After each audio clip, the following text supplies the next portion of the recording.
Hi friends, speed అనేది ఏ object మన దగ్గరికి వేగంగా వస్తోంది, అలాగే ఏ ఆబ్జెక్ట్ మన దగ్గర నుంచి వేగంగా వెళ్ళిపోతోంది అనే విషయాన్ని తెలియజేస్తుంది.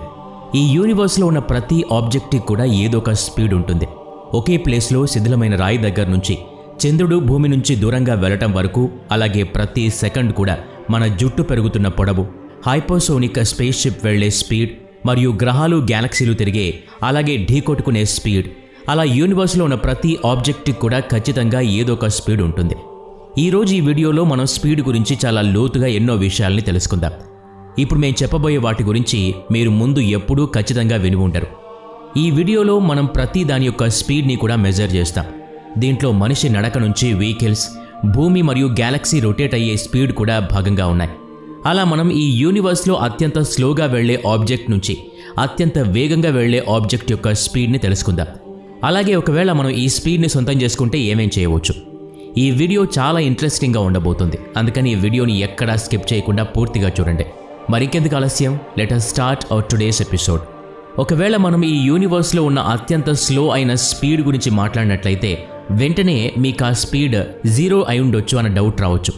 ఎందుకంటే ఏదైనా ఆబ్జెక్ట్కి అసలు స్పీడే లేకపోతే అంతకంటే తక్కువ స్పీడ్ ఇంకే ఉంటుంది అని మీరు అనుకోవచ్చు. కానీ యూనివర్స్లో ఇప్పటి వరకు 0 స్పీడ్ ఉండటం అనేది పాసిబుల్ అవ్వలేదు. ఎవ్రీ ఆబ్జెక్ట్, ఆటమ్ మరియు పార్టికల్కి దానికంటూ ఒక స్పీడ్ ఉంటుంది.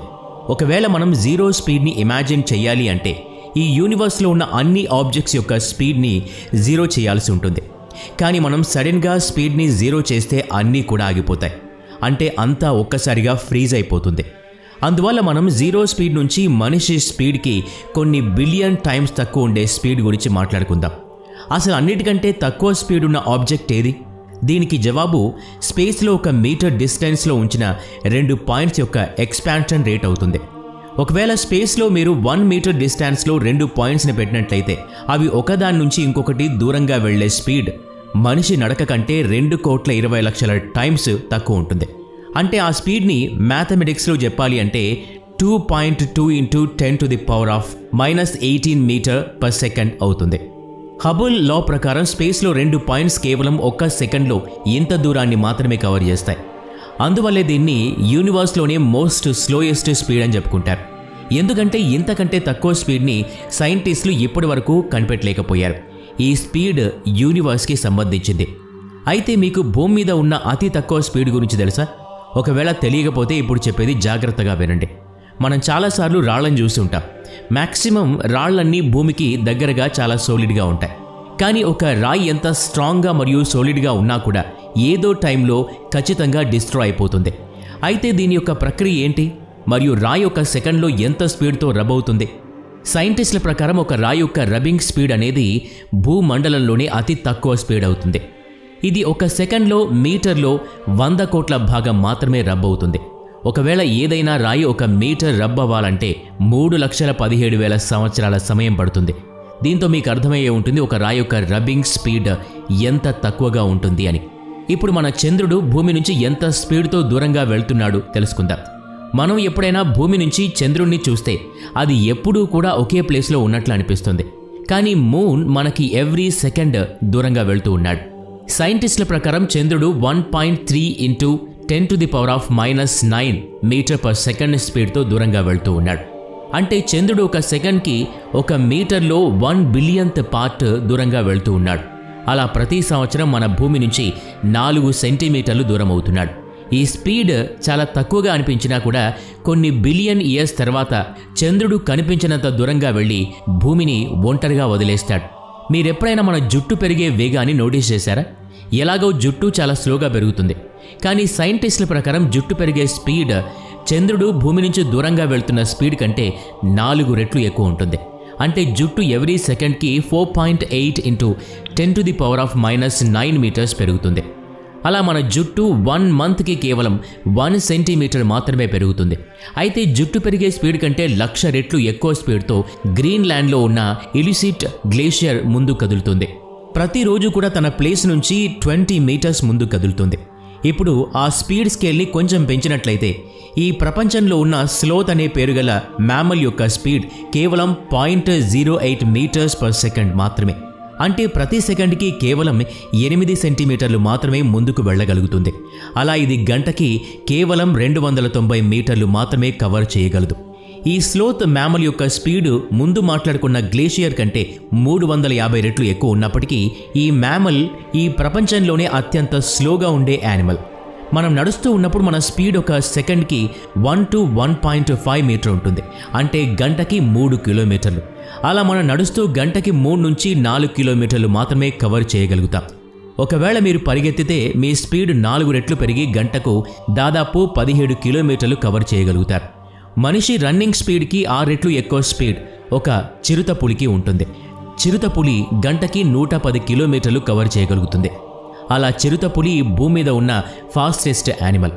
చీతా యొక్క స్పీడ్ హైవేలో ట్రావెల్ అవుతున్న ఒక కారు యొక్క యావరేజ్ స్పీడ్ అని చెప్పొచ్చు. ఒక మనిషి ఆకాశంలో నుంచి కింద పడుతున్నప్పుడు ఒక చిరుతపులి రన్నింగ్ స్పీడ్ కంటే కూడా 2 రెట్లు ఎక్కువ స్పీడ్ను ఫీల్ అవుతాడు. అలా ఒక మనిషి మ్యాక్సిమం 190 నుంచి 200 కిలోమీటర్లు గంటకి స్పీడ్తో ఆకాశం నుంచి కిందకి పడుతూ ఉంటాడు. అదే మన బాడీలో ఉన్న motor neurons 432 kilometres per hour స్పీడ్తో సిగ్నల్స్ పంపిస్తూ ఉంటాయి. ఈ మోటార్ న్యూరాన్స్ మన సెంట్రల్ నర్వస్ సిస్టమ్ నుంచి మన బాడీలో ఉన్న అన్ని మసిల్స్కి సిగ్నల్స్ పంపిస్తూ ఉంటాయి. దాంతో మన బాడీ యొక్క మూమెంట్స్ మన బ్రెయిన్తో చాలా సింపుల్గా కోఆర్డినేట్ అయిపోతాయి. ఈ మోటార్ న్యూరాన్ స్పీడ్ కంటే 3 రెట్లు ఎక్కువ స్పీడ్తో సౌండ్ ట్రావెల్ చేస్తుంది. సౌండ్ యొక్క స్పీడ్ దాదాపు గంటకు 1225 కిలోమీటర్లు. అంటే ప్రతి సెకండ్కు 340 మీటర్లు డిస్టెన్స్ని కవర్ చేస్తుంది. అదే ఈ స్పీడ్ని నీటిలో ట్రాన్స్ఫర్ చేసినట్లయితే దీని స్పీడ్ 5 రెట్లు పెరిగి గంటకి 5400 కిలోమీటర్లు చేరుకుంటుంది. అంటే ఒక సెకండ్కి 1500 మీటర్లు ట్రావెల్ చేస్తుంది. అలా ఈ సౌండ్ గాల్లో కంటే నీటిలో చాలా వేగంగా ట్రావెల్ చేయగలుగుతుంది. అదే మన ఇండియాకి సంబంధించిన బ్రహ్మోస్ 2 మిసైల్ అయితే గంటకి 6440 కిలోమీటర్ల దూరాన్ని కవర్ చేస్తుంది. ఈ మిసైల్ని సబ్మెరైన్ అలాగే నేల మీద నుంచి కూడా లాంచ్ చేయవచ్చు. బ్రహ్మోస్ 2 స్పీడ్ కంటే కూడా ఇప్పుడు మేము చెప్పబోయే గ్రహం మీద ఫ్లో అయ్యే గాలుల యొక్క స్పీడ్ ఎక్కువే అని చెప్పాలి.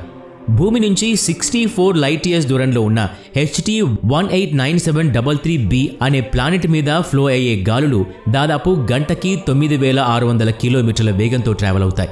ఈ స్పీడ్ M4 రైఫిల్ నుంచి రిలీజ్ అయ్యే బుల్లెట్ కంటే ఎక్కువ స్పీడ్. భూమి మీద ఉన్న గాలుల కంటే దాదాపు 25 రెట్లు ఎక్కువ స్పీడ్తో ఈ ప్లానెట్లో ఉన్న గాలులు ప్రయాణిస్తాయి. అందువల్ల భవిష్యత్తులో ఈ గ్రహం మీదకి ఏదైనా మిషన్ని ల్యాండ్ చేయాలంటే దాదాపు ఇంపాసిబుల్. ఇప్పుడు ఇంటర్నేషనల్ స్పేస్ స్టేషన్ యొక్క స్పీడ్ గురించి మాట్లాడుకుందాం. ఇది భూమి నుంచి దాదాపు 400 కిలోమీటర్ల ఎత్తులో ఉంది. అలా ఇది ఎప్పుడు కూడా భూమికి పరిభ్రమణ చేస్తూ ఉంటుంది. ఇప్పుడు మేము చెప్పబోయేది విని మీరు ఖచ్చితంగా ఆశ్చర్యపోవచ్చు. అదేంటంటే ఇంటర్నేషనల్ స్పేస్ స్టేషన్ భూమి చుట్టూ తిరిగినప్పుడు గంటకి దాదాపు 27,700 కిలోమీటర్ల వేగంతో ప్రయాణిస్తుంది. అంటే ప్రతి సెకండ్కి కూడా దాదాపు 8 కిలోమీటర్ల దూరం కవర్ చేస్తుంది. ఈ ఇంటర్నేషనల్ స్పేస్ స్టేషన్ స్పీడ్ కంటే కూడా దాదాపు 2 రెట్లు ఎక్కువ స్పీడ్తో నాసా యొక్క న్యూ హరైజాన్ అనే స్పేస్ క్రాఫ్ట్ భూమిని వదిలి వెళ్లే సమయంలో చేరుకుంది. ఆ సమయంలో ఈ స్పేస్ క్రాఫ్ట్ యొక్క స్పీడ్ గంటకి 58,356 కిలోమీటర్లు. అంటే ఇది ప్రతి సెకండ్కి కూడా దాదాపు 16 కిలోమీటర్ల దూరాన్ని కవర్ చేస్తుంది. ఇప్పుడు వోయేజర్ 1 యొక్క స్పీడ్ని తెలుసుకుందాం. వోయేజర్ 1 స్పేస్ క్రాఫ్ట్ దాదాపు గంటకి 61,000 కిలోమీటర్ల వేగంతో యూనివర్స్లో ట్రావెల్ చేస్తూ ఉంది. అంటే ప్రతి సెకండ్కి దాదాపు 17 కిలోమీటర్ల వేగంతో భూమికి దూరంగా వెళ్ళిపోతోంది.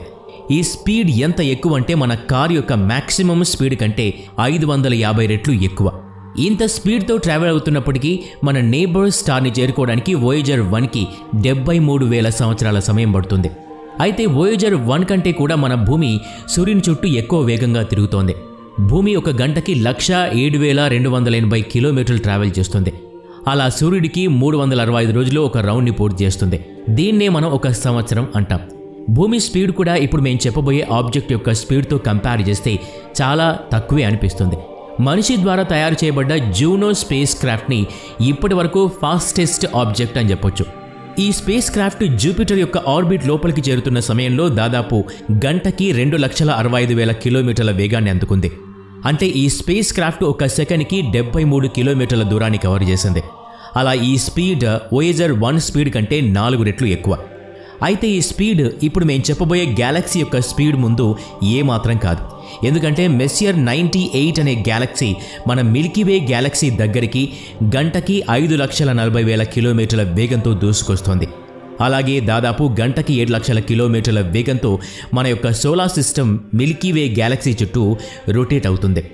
దాదాపు గంటకి 10,80,000 కిలోమీటర్ల వేగంతో ఆండ్రోమెడా గ్యాలక్సీ మన మిల్కీవే గ్యాలక్సీ దగ్గరికి వస్తోంది.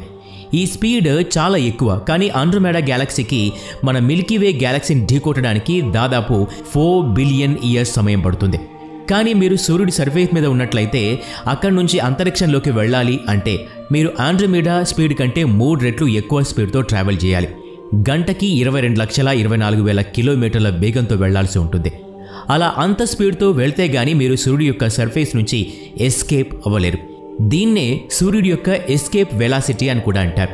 ఇంతకంటే ఎక్కువ స్పీడ్తో అంటే గంటకి 10 కోట్ల కిలోమీటర్ల వేగంతో పాత టీబీ యొక్క క్యాథోడ్ రే ట్యూబ్లో ఉన్న ఎలక్ట్రాన్ యొక్క స్పీడ్ ఉంటుంది. దీనికంటే 3.6 రెట్లు ఎక్కువగా అంటే గంటకి దాదాపు 36 కోట్ల కిలోమీటర్ల వేగంతో ఒక న్యూట్రాన్ స్టార్ యొక్క ఎస్కేప్ వెలాసిటీ ఉంటుంది. అయితే ఒక న్యూట్రాన్ స్టార్ యొక్క స్పీడ్ కంటే 2 రెట్లు ఎక్కువ స్పీడ్తో ఆప్టికల్ ఫైబర్లో ఉన్న సిగ్నల్ అనేది పాస్ అవుతుంది. అలా ఆప్టికల్ ఫైబర్లో ఉన్న సిగ్నల్ దాదాపు గంటకు 72 కిలోమీటర్ల వేగంతో పాస్ అవుతుంది.